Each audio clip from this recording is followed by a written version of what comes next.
Donc effectivement, premier panel de cette journée où nous allons nous interroger en fait sur la circulation de discours normatifs sur l'alimentation via les réseaux sociaux et Internet pendant la crise du Covid-19 et le confinement qui s'en est suivi, et sur ce que les gens en ont fait en fait.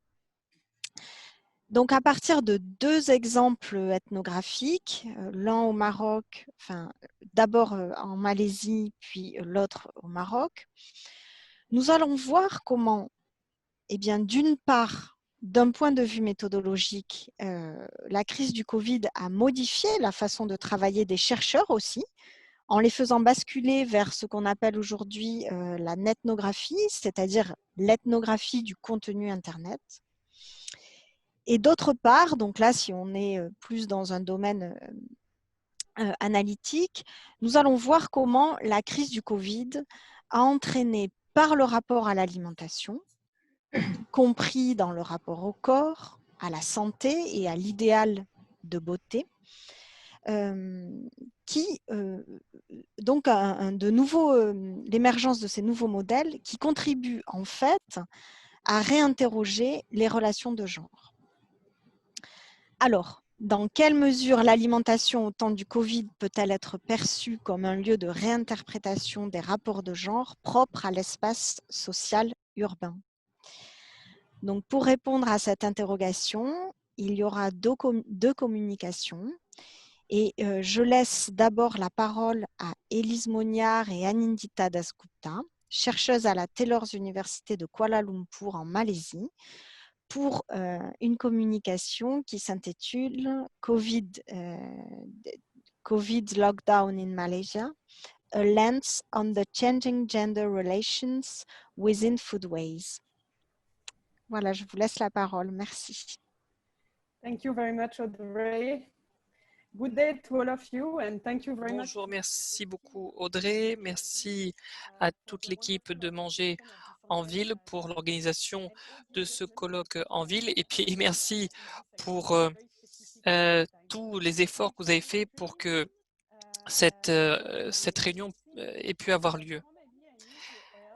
Alors Florent, j'ai peut-être besoin de votre aide. Oui, alors attendez, je vais en effet voler à votre secours.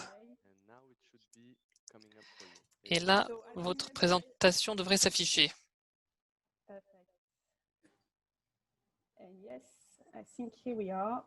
Alors, nous y voici. Voilà, grâce à votre aide, ça fonctionne. Et Florent confirme qu'en effet, la présentation s'affiche à l'écran. Bon, écoutez, c'est tout à fait formidable. Merci beaucoup, Florent. Comme vous l'avez certainement compris en écoutant l'introduction, je vais vous parler des effets à court terme du confinement sur les normes et pratiques relevant des tâches domestiques non rémunérées. Et vous parlez aussi de la manière dont les femmes malaisiennes ont changé la perception de leur propre corps pendant cette période de confinement. Alors, ici, vous avez des messages des autorités publiques sur cette diapositive. Les autorités publiques en Malaisie ont dit que les femmes vont pouvoir profiter du confinement pour essayer de nouvelles recettes pour faire plaisir à leur famille.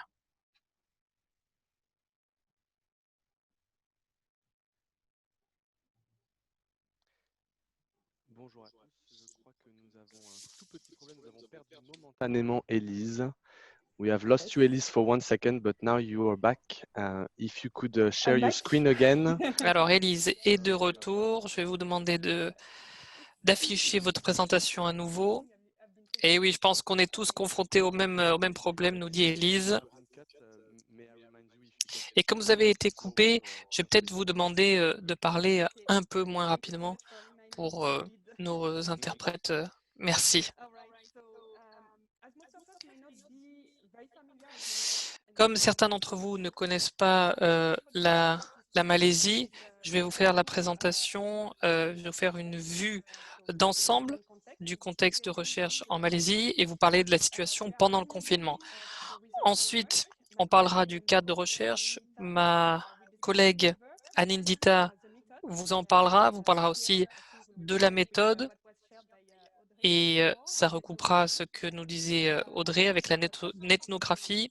Et puis ensuite, on parlera de nos conclusions.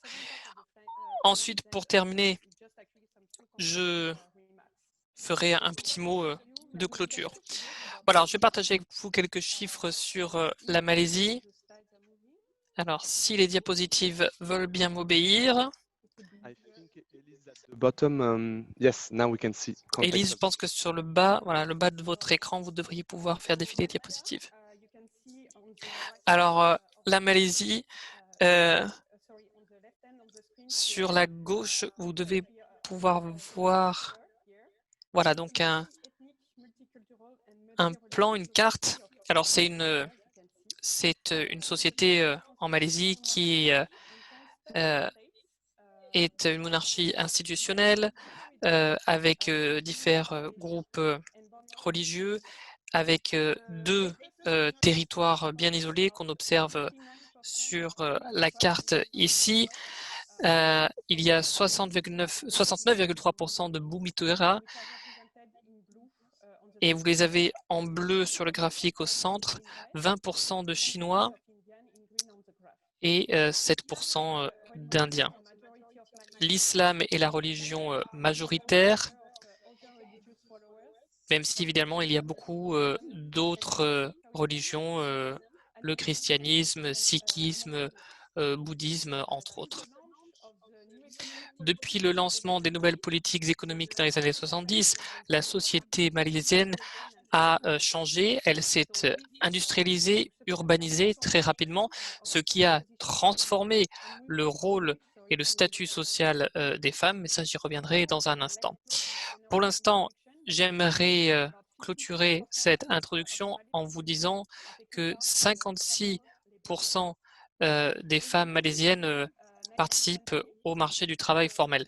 Pour ce qui est de la pandémie, il y a un confinement qui a été annoncé le 18 mars et ensuite, au titre de ce confinement, les activités liées à l'alimentation ont énormément changé. Donc ici, vous avez une illustration en bas à droite qui montre ces changements. La femme nous dit en malaisien, non, non, j'ai préparé le dîner tout à l'heure. Donc avant de parler de ces changements, prenons un peu de recul et réfléchissons à la place des femmes dans la société à travers l'histoire. Quand on regarde le rôle des femmes dans l'histoire, en Malaisie ou même en Asie du Sud-Est, les femmes ont une place plus élevée, plus importante qu'en Occident. Les femmes ont un rôle dans la sphère publique, dans la sphère économique, et c'est elles qui contrôlent les ressources du foyer. Et puis, il y a des sociétés de type village qui sont encore très matriarcaux. Et ensuite, avec les années 70, l'industrialisation, l'urbanisation s'est accélérée, tout comme l'intervention de l'État et les femmes ont été progressivement cantonnées aux tâches domestiques qui, de plus, ne sont pas rémunérées. C'est-à-dire qu'on a encouragé les femmes à s'occuper de leurs enfants et de leur époux et de participer bien moins à la sphère publique. L'étude de la relation entre l'idéologie, la famille et les tâches domestiques est un travail très intéressant et c'est d'ailleurs l'intérêt un peu de notre travail que je vous présente aujourd'hui. L'alimentation peut être aussi utilisée comme un outil de contestation politique, sociologique. Je crois que ça a été déjà dit par Audrey et par Chagoufa tout à l'heure. Donc, les études sur le genre et l'alimentation en Malaisie démontrent la pertinence des activités alimentaires dans la manière dont les femmes peuvent négocier, transformer ou renforcer les identités socio-économiques et culturelles. Alors ces études, même si elles sont très intéressantes et pertinentes, elles sont malheureusement encore très rares et en général, elles se limitent aux tâches alimentaires domestiques non rémunérées.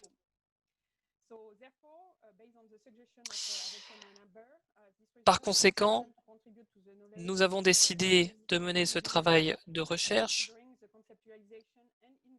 pour conceptualiser davantage l'interaction entre la participation des femmes au marché du travail et les tâches domestiques non rémunérées, et puis la relation entre l'alimentation et l'image que les femmes ont de leur propre corps. Alors, la pandémie et le confinement a changé évidemment les habitudes de tout un chacun en Malaisie, et c'est pour ça que vous avez cette image de tsunami ici qui illustre cela. Ces changements de court terme, je pense qu'ils méritent d'être analysés parce qu'ils vont peut-être mener à des changements de long terme, et à cet égard, ça me paraît intéressant. Quelles sont les pratiques socio-culturelles relevant du genre qui vont changer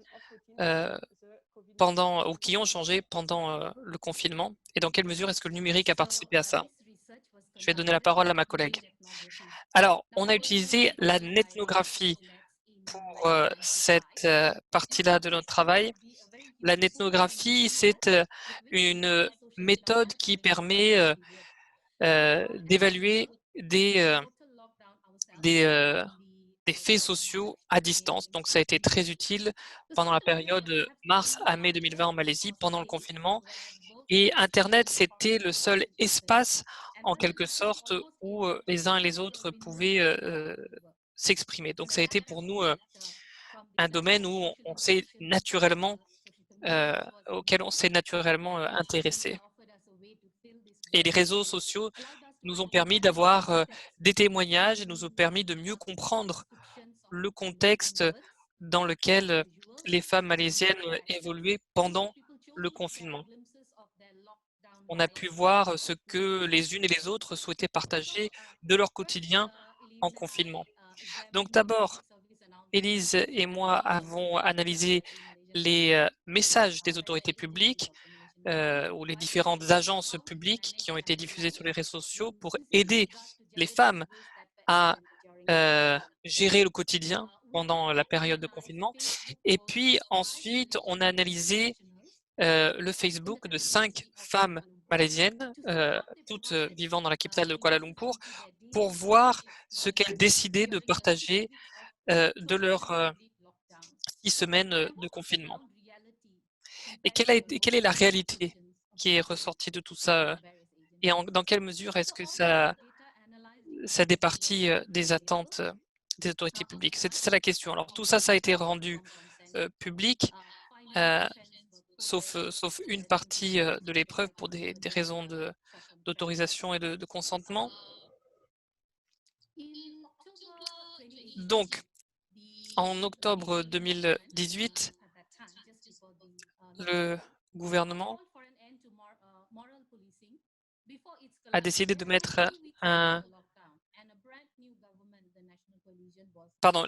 une nouvelle coalition est arrivée au pouvoir, et quand le 16 mars, le confinement a été annoncé,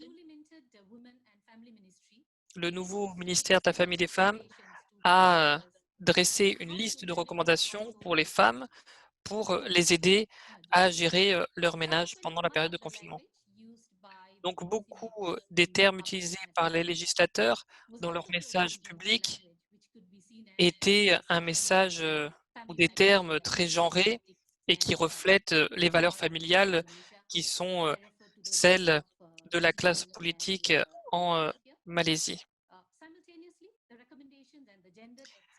De plus, ces recommandations se sont assorties d'attentes de la part des autorités vis-à-vis des femmes, Et d'ailleurs, cela a fait un tollé et puis ces posts ont été ensuite retirés.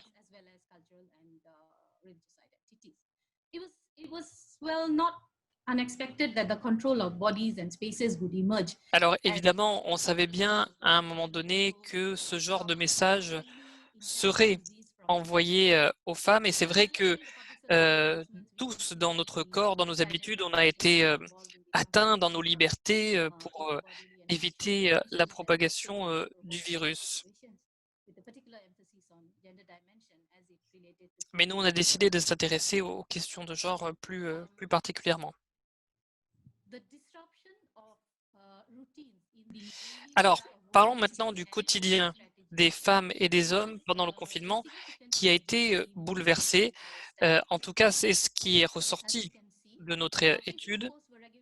Comme vous le voyez, les posts Facebook montraient ce qu'on pouvait cuisiner à la maison. C'est les femmes donc, qui ont fait ces posts Facebook-là.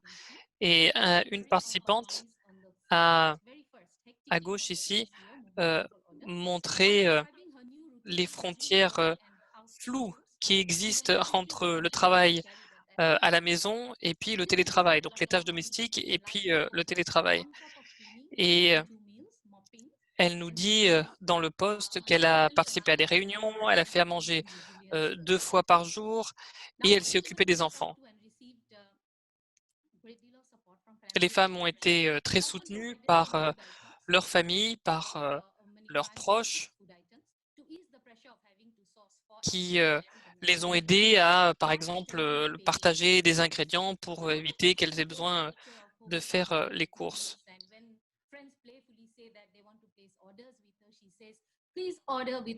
Et puis quand on met une photo de cookies, par exemple, qu'on a fait à la maison, les amis disent « Ah, ça a l'air bon, est-ce qu'on peut en commander ?» Et la mère dit bah, « Demandez à ma fille parce que moi, j'ai tout simplement pas le temps de m'occuper de ce genre de choses. » Alors oui, c'est dit sur le ton de l'humour, mais je pense que ça en dit long. Et puis, il faut bien voir que si vous travaillez, si vous avez des adolescents à la maison, s'il faut faire 2 repas par jour, vous pouvez imaginer la pression qui a pesé sur les femmes en Malaisie pendant cette période de confinement. Et puis, quand une femme reçoit un cookie d'une autre femme, elle se sent appréciée. Enfin, en tout cas, c'est ce qu'elle se dit. Elle se dit, voilà, je me sens aimée. C'est justement ce dont j'avais besoin après une semaine très difficile. Et puis, pareil, sur la photo de droite, avec des amis qui ont déposé un sac de fruits sur cette barrière à l'attention d'une femme malaisienne. Alors là, vous avez une diapositive qui est très intéressante parce que vers la fin du mois de mai, donc c'est-à-dire la fin du confinement, les femmes ont commencé à montrer et mettre en valeur les plats qu'elles préparaient à la maison en disant voilà, c'est fait maison. Vous voyez le label Homemade, fait maison, qui est devenu très à la mode. Et ça illustre le rôle des femmes un peu ambigu. D'un côté, elles montrent leur talent pour s'occuper de leur famille et faire à manger, et d'un autre côté, elles revendiquent davantage d'émancipation.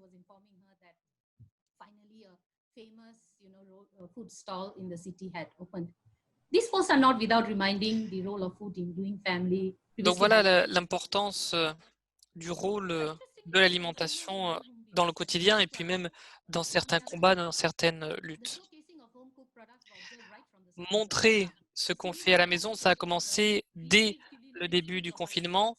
Les femmes ont montré qu'elles étaient créatives puisqu'elles ont essayé des nouvelles recettes, mais aussi utilisé différents produits de leur jardin pour montrer et démontrer ce qu'elles savaient faire. Une personne d'ailleurs nous a dit sur le ton de l'humour que elle n'a le temps de... C'est que pendant le confinement qu'elle a eu le temps de faire la cuisine et puis elle a échangé des recettes avec des amis. Et Et une amie lui a dit, bah, tu as le temps parce que tu restes à la maison, normalement tu es au bureau, mais bon, ça veut pas dire que c'est forcément une bonne chose pour autant. Alors le fait d'être confiné à la maison et de moins faire d'activité physique et de manger davantage a évidemment des conséquences. Il y a beaucoup de femmes qui ont pris du poids et ça s'est vu dans les posts sur les réseaux sociaux. Il y a une des participantes qui faisait beaucoup à manger et qui postait aussi quotidiennement des vidéos d'elle en train de faire des exercices physiques. Et elle a utilisé des hashtags comme hashtag workout for champions at home, hashtag COVID-19 moment, stay at home, etc. Et souvent, elle utilisait la nourriture comme étant une récompense. Elle commençait avec un petit déjeuner sain, ensuite de l'activité physique et ensuite un déjeuner récompense entre guillemets. Et vous avez ce petit ours entouré de cœurs qui illustre en quelque sorte cette récompense qu'elle s'accorde. Donc à la fin du confinement, elle a posté une photo d'elle dans un t-shirt moulant et ses amis lui ont envoyé beaucoup de commentaires positifs. Tes bras sont magnifiques, tu es fine, tous tes efforts ont payé. Et à droite, vous avez une autre participante qui, elle aussi, commence à faire de l'activité physique avec une chaîne YouTube à la clé. Elle dit, voilà, moi, je fais pas ça pour être maigre. Je fais ça tout simplement parce que j'ai pris du poids pendant le confinement et je veux tout simplement le perdre. Voilà. Alors, merci beaucoup à vous, Anindita. On constate qu'il y a une dichotomie entre l'intérieur et l'extérieur du foyer qui est ressortie pendant le confinement. L'extérieur, c'était la zone d'action, la zone dangereuse où le virus était actif, donc une zone masculine, alors que l'intérieur, c'était un endroit plus sûr, un cocon, donc pour les femmes. Comme vous le voyez dans les commentaires en bas à gauche, on constate que... Alors attendez, je dis en bas à gauche, mais est-ce que c'est vraiment ça? Alors pardon, je me trompe dans les diapositives.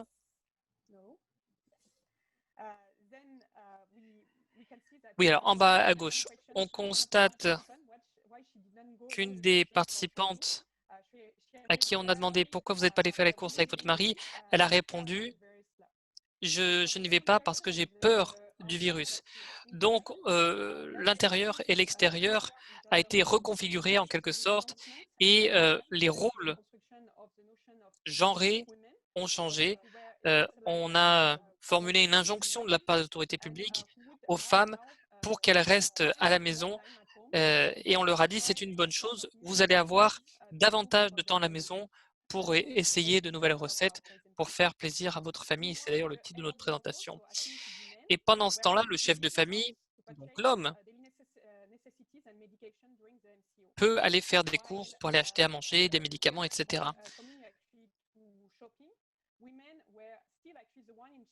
Alors que quand les hommes faisaient les courses, en fait, à distance, c'est les femmes qui prenaient la décision. On le voit ici avec la photo au milieu et le commentaire d'une femme qui nous dit, voilà, je suis en train de faire les courses depuis chez moi puisque c'est mon mari qui m'envoie des photos de ce qu'il voit au marché et moi je dis oui, non, un peu plus, un peu moins. Donc finalement, même si l'exécution est faite par les hommes, toute la réflexion est faite par les femmes depuis la maison. Donc ce changement de rôle, ça suppose une acquisition de nouvelles compétences. C'est ce qu'on nous dit d'ailleurs de la part d'une participante ici à droite qui nous dit, vous le voyez là en bas à droite, elle nous dit, voilà, moi j'ai entraîné mon mari. Si il se trompe, s'il ne fait pas les courses comme il faut, ben, il reste dehors avec le panier, avec les crabes, avec les courses. Je ne lui ouvrirai pas la porte. Donc, un autre élément de notre étude, c'est la distance qui a été prise avec les rôles genrés. les femmes ont pris un certain recul, elles ont été assez critiques. Par exemple, on a ce dessin de Doraemon qui porte un tablier, qui est maquillé, apprêté. Et c'est une critique d'une des recommandations qui est ressortie du ministère de la Famille et des Femmes qui encourageait, invitait fortement les femmes à s'apprêter à la maison et parler à leur mari et à leurs enfants comme le chat robot Doraemon. Donc on voit qu'il y a une certaine critique, une certaine prise de recul, pardon, vis-à-vis de ces attentes de la part du gouvernement vis-à-vis des femmes. Et on voit certains commentaires qui montrent bien qu'il y a cette prise de recul vis-à-vis des recommandations du ministère de la Famille et des Femmes.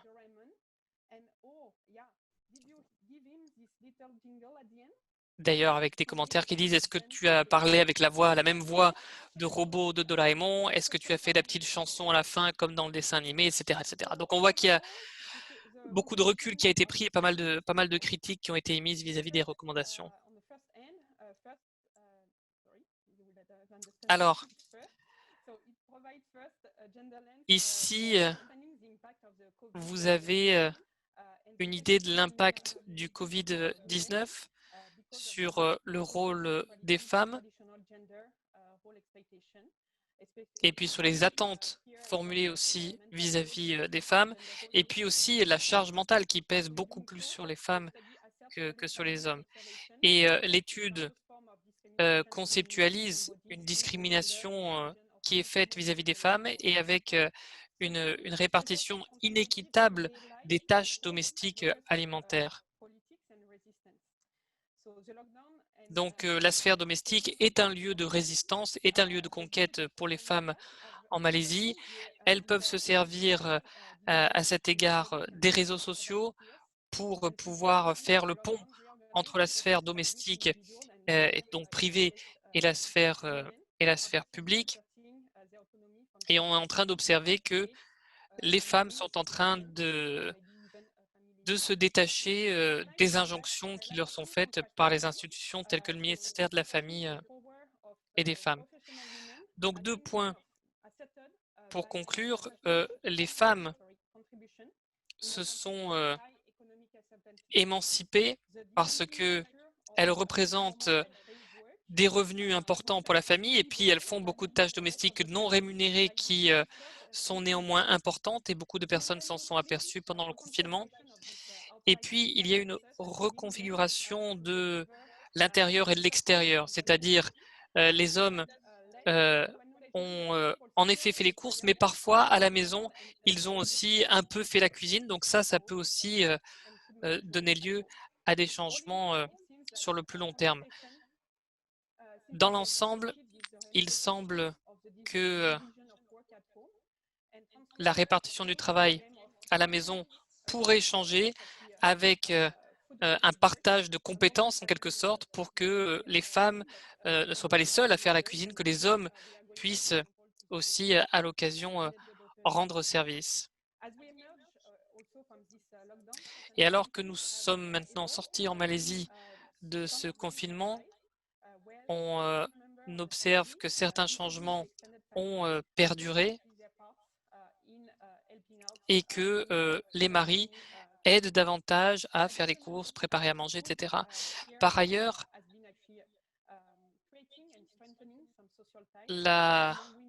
l'alimentation a renforcé les liens entre les femmes, a renforcé la solidarité ou a parfois même donné lieu à un sentiment ou des réseaux de solidarité qui n'existaient pas auparavant.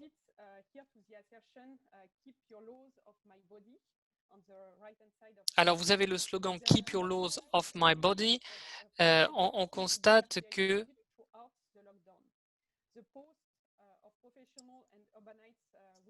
les personnes, notamment les femmes qui vivent en ville, s'inquiètent davantage de leur image corporelle, notamment après la période de confinement. Et les postes qu'on a analysés pendant cette étude sont des postes de personnes de différentes classes sociales, mais toutes habitant en ville.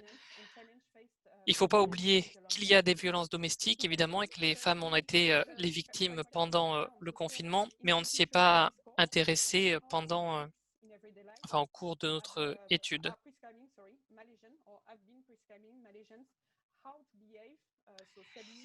Et n'oublions pas que les autorités publiques ont indiqué aux femmes comment se comporter, comment faire, comment se comporter pendant cette période de confinement. Et c'est un message officiel des autorités publiques, des injonctions qui ont été faites aux femmes.